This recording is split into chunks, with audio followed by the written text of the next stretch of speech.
Good morning, friends. So, the last session we were discussing about Markandeya Rishi, who was getting guidance from Naranarayana about the path of yoga. That is, Naranarayana was the incarnation of Vishnu, where Nara was the soul and Narayana was a physical body. They came as two different embodiments, physical embodiments separately. And the Surya is narrating the story. Surya is narrating the story, and which is being reproduced here or recollected by Mudgalacharya and told to Daksha Prajapati. So Markandeya, he is asking about how he had achieved everything. It means he had achieved all everything that is to be achieved in yoga, but the final stage he was not able to cross. So that final stage is what? Where Brahma, when he wanted to know himself, a reflection happened. A reflection, and when he entered that reflection, from the reflection he questioned, who am I? Then Maya manifested. So that Maya which got manifested, that is an illusion, or with the three gunas. Maya consisting of the three gunas, Sattva, Rajas, and Tamas, manifested in order to be able to give a certain focal point, a certain base from which everything can be compared or analyzed, means a reference point. So from which we can from which even God also can analyze and get to know himself. So that is why that Maya, when he reached that stage of Maya, he was not able to cross over. So he asked Vishnu, please guide me in this regard. So here about that, the reference comes in Ganesh Gita, which says, just as a state of devas and human beings are externally visible. Devas are externally visible. Human beings are also externally visible. Devas and Devaloka, they are in the form of light, not in the physical form in the sense constituting of the five elements: earth, fire, water, space, space and ether. That these five elements is available on earth. So human beings are physical beings, like just we have a physical appearance, which is the reality. Now we cannot say that's an illusion, it is a reality. But in the gods also have form, but in space they don't have this earth element and water element. In heaven they don't have the earth element and water element, so they have the fire element, air element, and space element. So in that, and air also may not be there. So space, ether, that is etherical material, and fire. These are the elements in heaven. So they will be visible in that form. And fire also, not the fire which is of earth. That fire is a light. Light, the illumination, luminosity, you can say.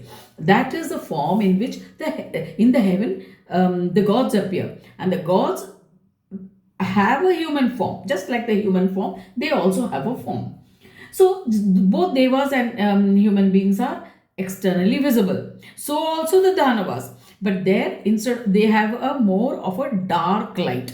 They don't have a luminous light. So the luminosity you know varies, and according to the level of luminosity, we can judge the depth of the darkness in a person. So here he says in Ganesh Gita, through Karma Yoga, it is possible to each one's internal state is also possible to know. Through Karma Yoga, it becomes clear whether a human being is operating from the state of godly behavior or a demonic behavior, both of which are present in the Jiva. So in a Jiva, in that Jiva means individual soul, all these negativities are also present. But from where he is operating from which focal point, from which, whether he is operating from, as I told you last time, there are varying degrees of negativities in us. That is, if it is gone taken to the extreme, a person may become the very embodiment of greed, the very embodiment of jealousy. So then he is classified as a demon or an asura, and so he is to restore balance. The divine takes incarnation to either kill him or to subdue him to and restrict his impact. So even we also control our anger, we control our greed, we control our jealousies, these negative emotions. So when this is clear, one can drop this demonic behavior and adopt the godly behavior through awareness. That is why we need to develop our awareness, as this is what enables the seeker to ascend to higher realms. So, and when we, in that process, when we want to understand how the creation has actually happened, what are we to develop? How we can develop? Now, how for that we need to know our physical body. Physical body manifests at three levels. That is, we have this physical body, the mental body, of course, the energetic sheath, those are coverings, the layers, and the spiritual body. Body as such is these three. So the body as such is these three: spiritual, physical, and mental. The gross body is primordial in nature. Now the spiritual body is the tamasic body, the physical is the rajasic body, and the mental body is the sattvic body. So the spiritual body is manifested in the 5 organs of action, 5 sense organs. The sattvic mental body gives birth to the 10 types of tutelary gods, while the rajasic physical body creates the 5 sense organs and 5 organs of action. So each of them had various various states of consciousness. In every soul there are devas and daityas, as mentioned in the Brihadaranyaka Upanishad. So how do they impact on us is dependent on how much we do our swadharma, how much we follow our own dharma. Dharma means the propensity of the gunas to work through us. So if we follow according to our swadharma, now for example, if that's a tendency to is to think or write, that's a mental is strong, that means the sattva guna is strong in me. So then I must focus my energy, attention, work towards in that direction. If a person's tamasic gunas are more, then the tamas that is it's a physical, the spiritual is a tamasic body. Tamasic body, why it is spiritual? In the sense, for spirit, what is tamas? Inertia, that is silence, sleep, or quietness, shunyata, nothingness. So if you want to develop spirituality, you must become silent, you must become quiet, still, and in that stillness spirituality will come. But if you are the rajasic guna is that of creativity, that which you are going to create. So that works through the physical body, that is organs of action, 5 sense, that is eyes, ears, nose, throat, mouth, then physical body, that is your circulatory system, the digestive system, the entire the respiratory system, these 5 systems that are in the body through hands and legs, and means through our physical body. So that is a rajasic guna. So if that is predominant, you will be engaging your energies or forces in that direction, which will give you that benefit of success in that area. Otherwise, if a person whose rajasic nature is strong, and he thinks I will sit and meditate, it will not happen. He will have to engage in karma, that is activity. So it's an action oriented. So we should know our nature, that is sattva, rajas, and tamas, in order to be able to know which one, what is our dharma. And when that dharma becomes clear, then you will be able to engage in that kind of activity that will give you results. And again, in activity means where you are, which skills you have.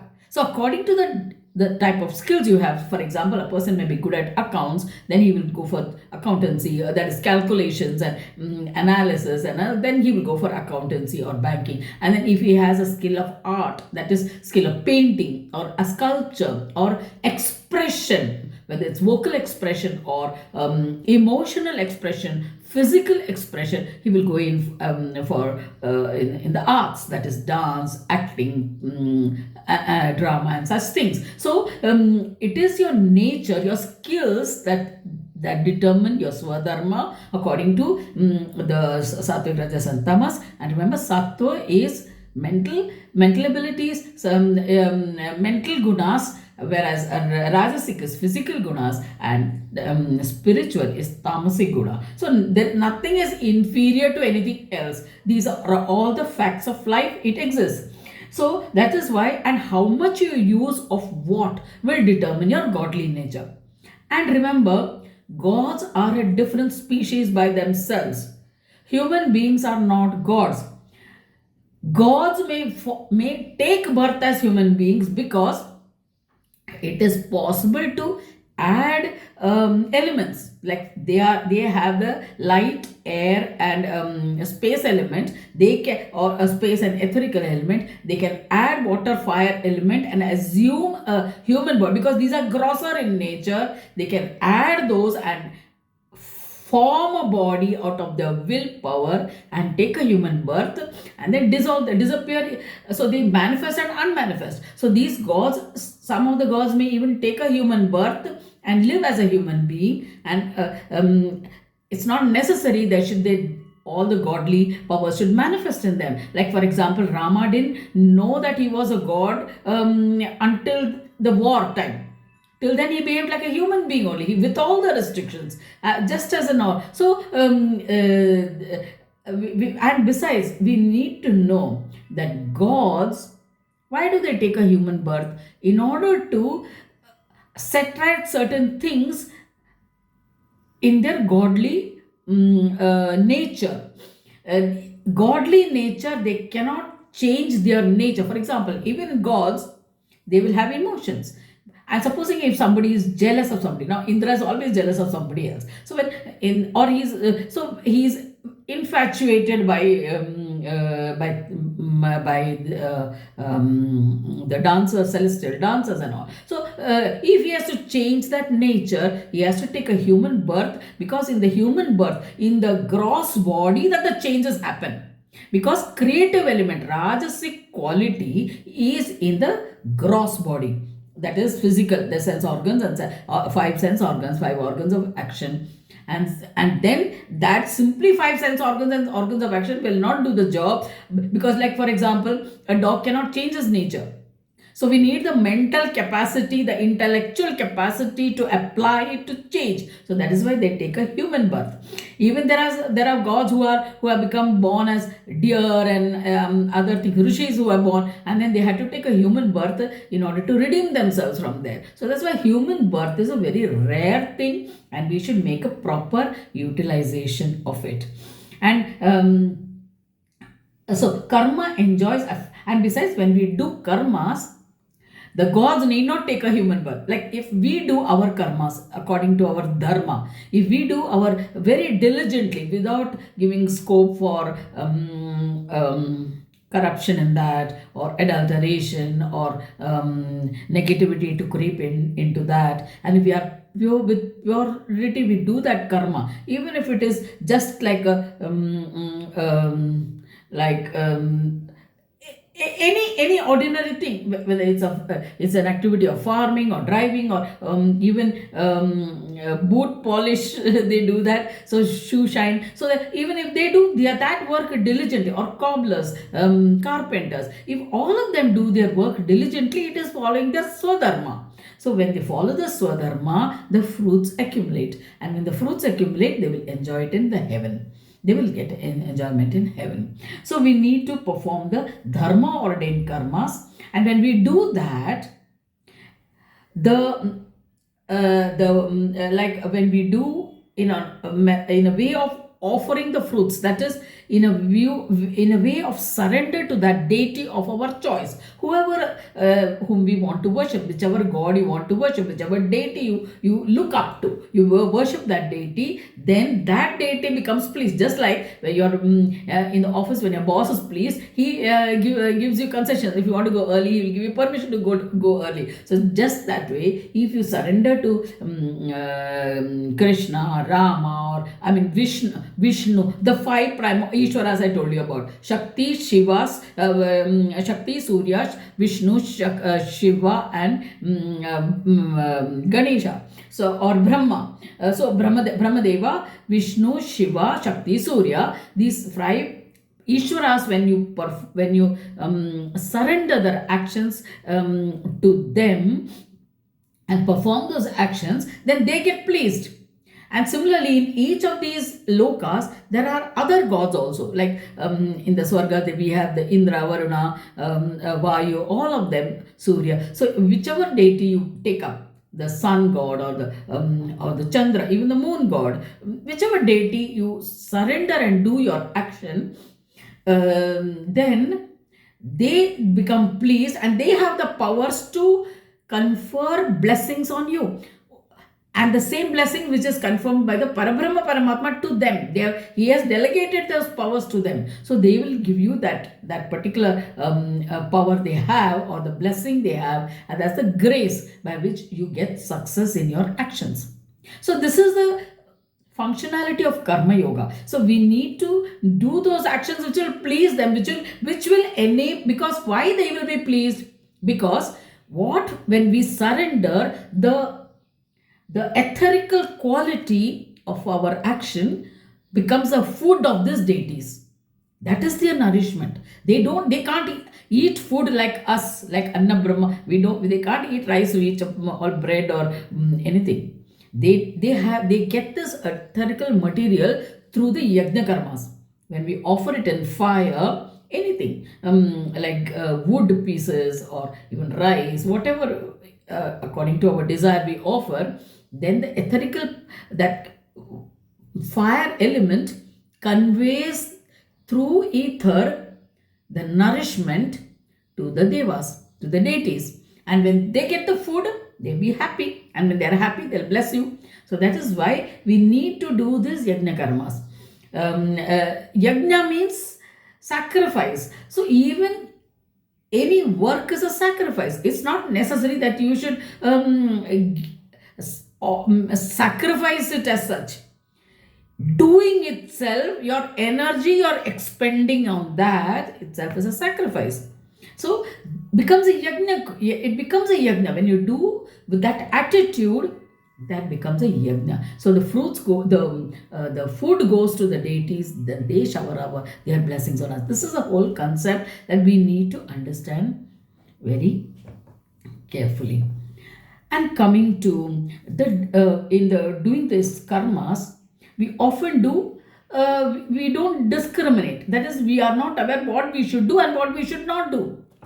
So that is where the Viveka Buddhi comes. Viveka Buddhi means the sense of discrimination between right and wrong, or what should be done and what should not be done. Just like how a swan, in front of a swan, you place a bowl of milk and water, it will drink only the milk from that mixture.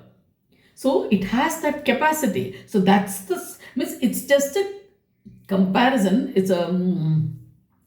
It's not meant that we should do that way. It's just a comparison of how it does, how fine tuning we need to do to discriminate between right and wrong. So and that sense of discrimination is at our Agya Chakra.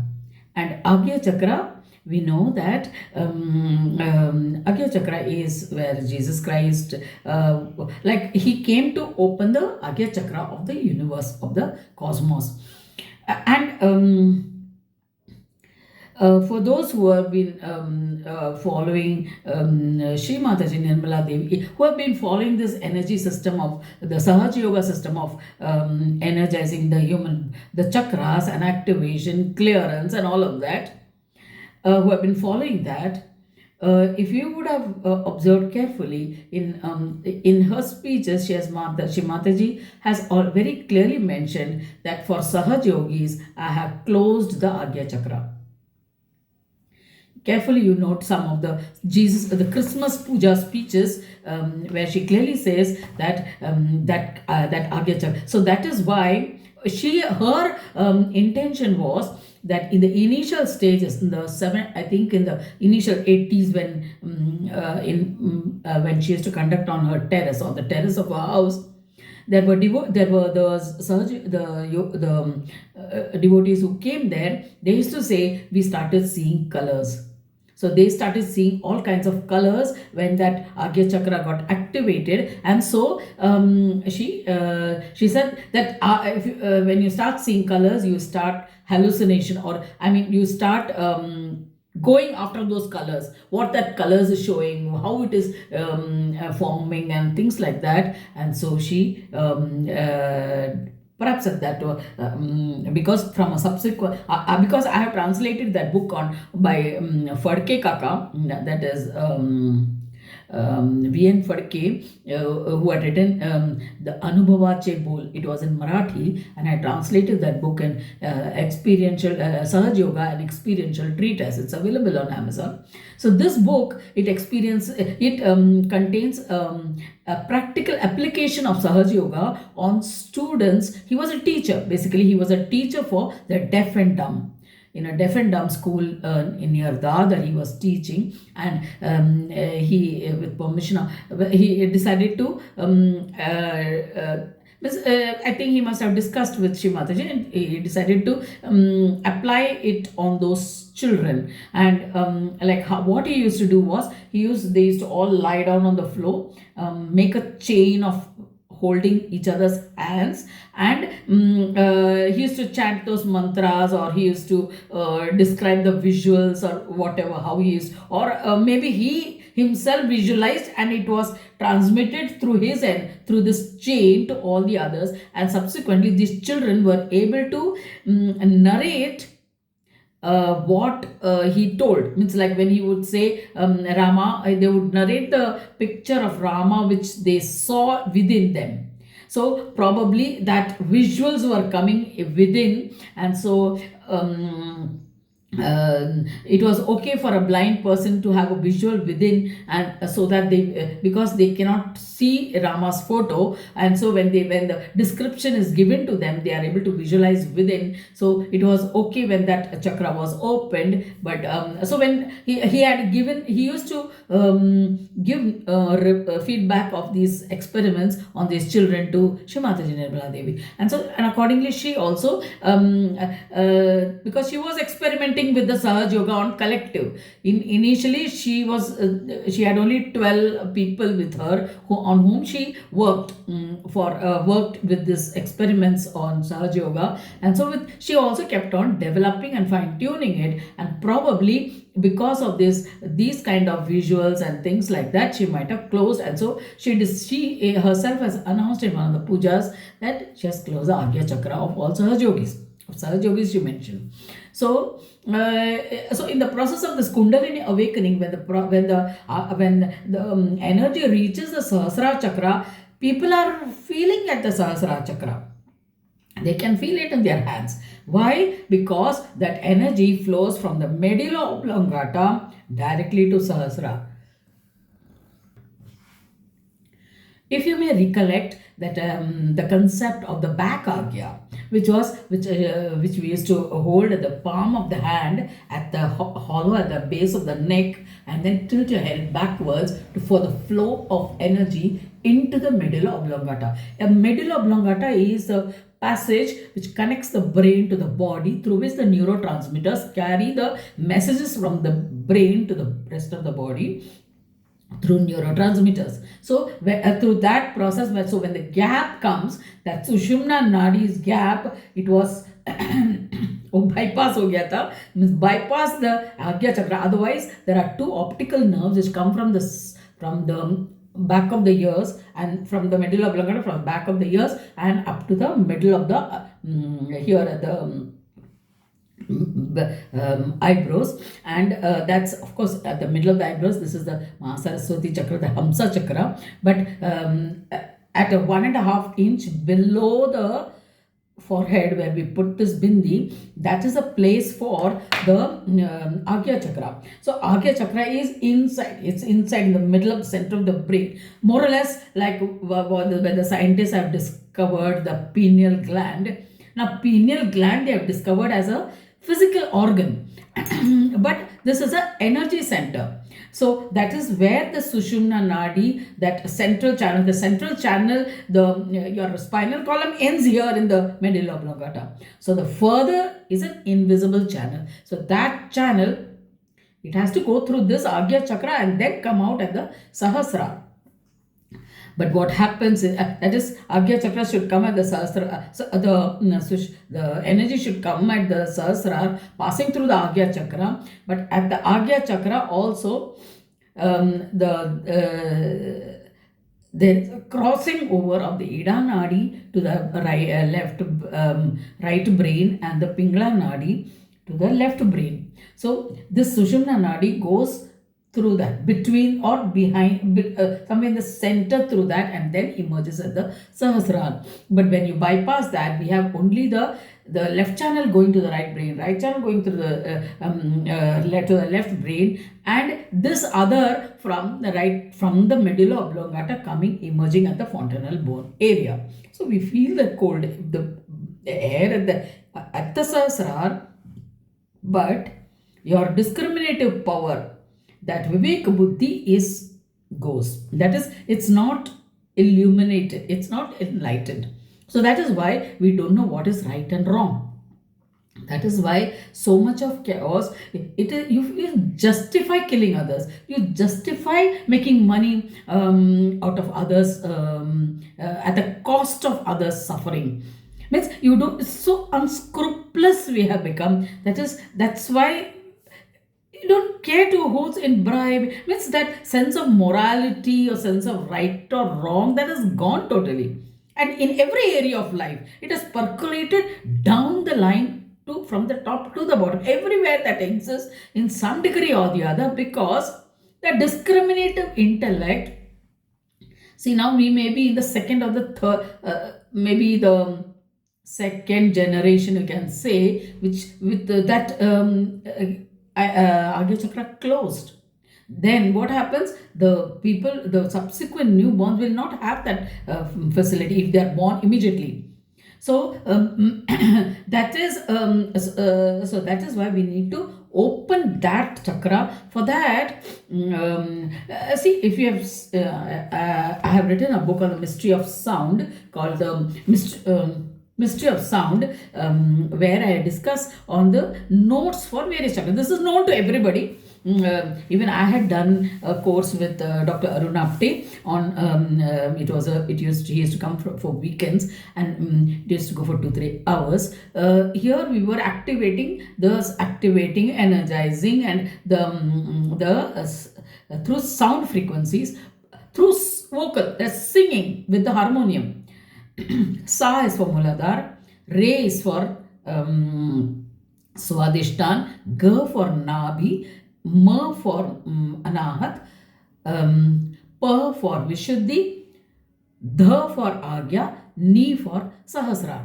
So when we sing these notes, we activate those chakras, but provided you can't simply sing. You need to focus your attention at that particular spot of the area of that chakra. Then only it will get activated. So we need to, and then he used to give us various combinations of how these chakras are connected.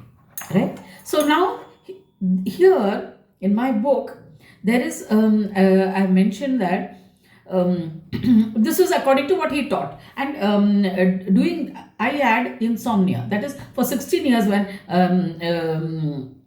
I used to get up at 1:30 at night promptly. That was the time when my soul had gone out of the house, out of my body, when I was at the ashram doing one of the days when I was meditating, which finally led to my be unable to continue the course on Vedanta. So that particular time, 1:30, when the soul went, I used to get up at exactly at 1:30 for 16 years, during the time when I was taking the medication first for the wrongly diagnosed schizophrenia. And then when I did this course with Aruna Apte, it opened up that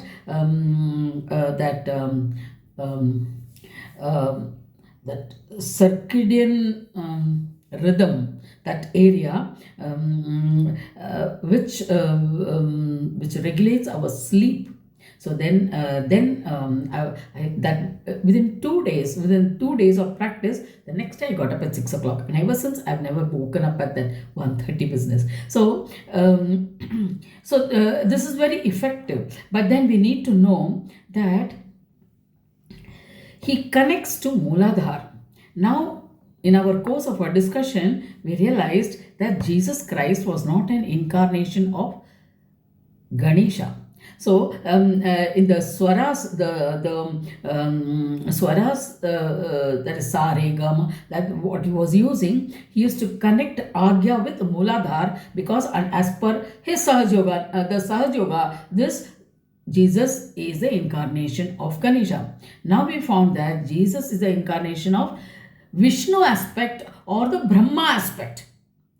One of the two that yet needs to be finalized. Even then, because from my interpretation is Jesus was a teacher, means he taught, like he was a prophet, like he taught. He called 12 apostles, and he gave them instructions to go and spread the knowledge to everybody. So he was like a teacher, communicating certain divine knowledge into the world. And so his power or his source of strength will be the void, that is the Nabi, which is where all the teachers are there. So we need to connect not to the Mooladhara, we need to connect the with G. Okay, so so I'm saying where those who find it difficult to decide which is right, which is wrong, where the Viveka Buddhi is absent, where that Viveka Buddhi is weak, you can use this technique to activate that Agya Chakra, and it is effective because Agya Chakra is where the circadian rhythm also resides. That is insomnia, the sleep regulating. So I got cured of insomnia. So then this also is possible. So that we need to connect with the Gapa. So according to his guidance, it was for Nabi, Sa is compulsory. Okay, Sa is your Sa. Sa is your home note. That Sa could be anything. It could be Sa, Sa, Sa. Whichever this black or white you choose, that is your Sa. Sa is your home note. Then all others get adjusted accordingly. So Nabi is connected with Swadhisthana. So Re must be there. Nabi is G, and Vishuddhi is Pa, because it passes through Vishuddhi, and so Pa should be included, and then The should be included. So, and when we include the lower octave The. So we say, so for Anahat Chakra, now he has used Ni, Sa, Re, Ga, Ma. Now I want to include, for Anahat Chakra, we need to connect the Nabhi also. Nabhi as well as Pa. Don't connect Sahasrar. We don't have to connect to Sahasrar. Connect this Agya Chakra. So for that, so we begin the Sa, Re, Ga, Pa, Ga, Re, Sa, Dha, Sa, Re, Ga,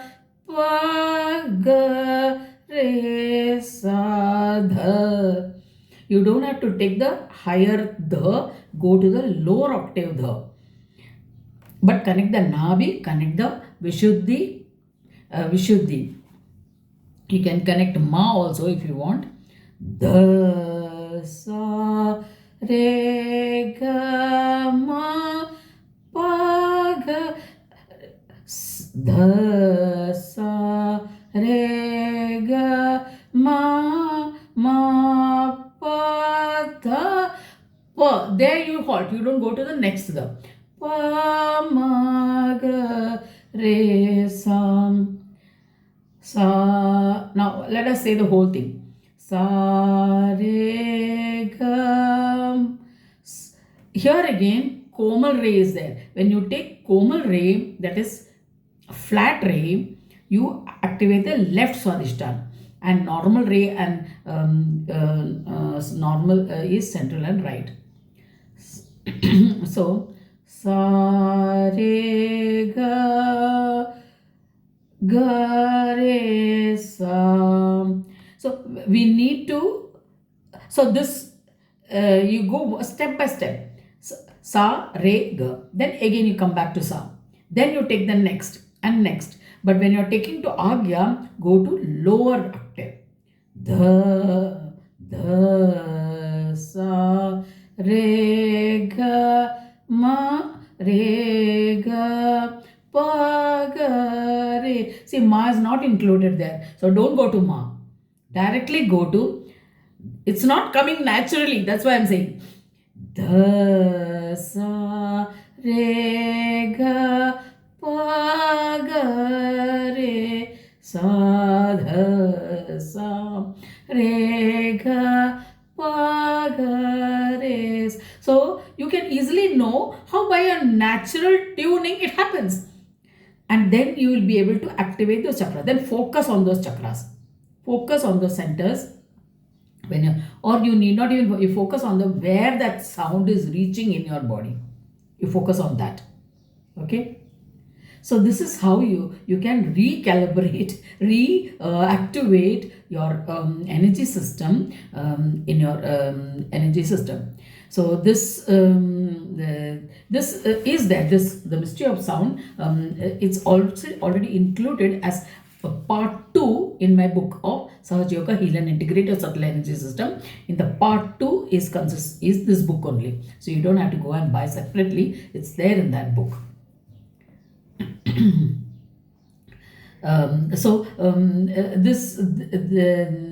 this way you get that power of discrimination in order to be able to regulate your connections and at the same time, when you add awareness, attention to it, you are integrating the mind, energy and the physical body, and you add sound to it. So you are adding that physical aspect also. So this is how actually this physical rajasic is physical aspect. So so when you want to develop this creativity power, that is why yesterday I was just on my Instagram, I had some reels were coming of Albert Schweitzer, whatever his name is, the boss, the one who was considered, he was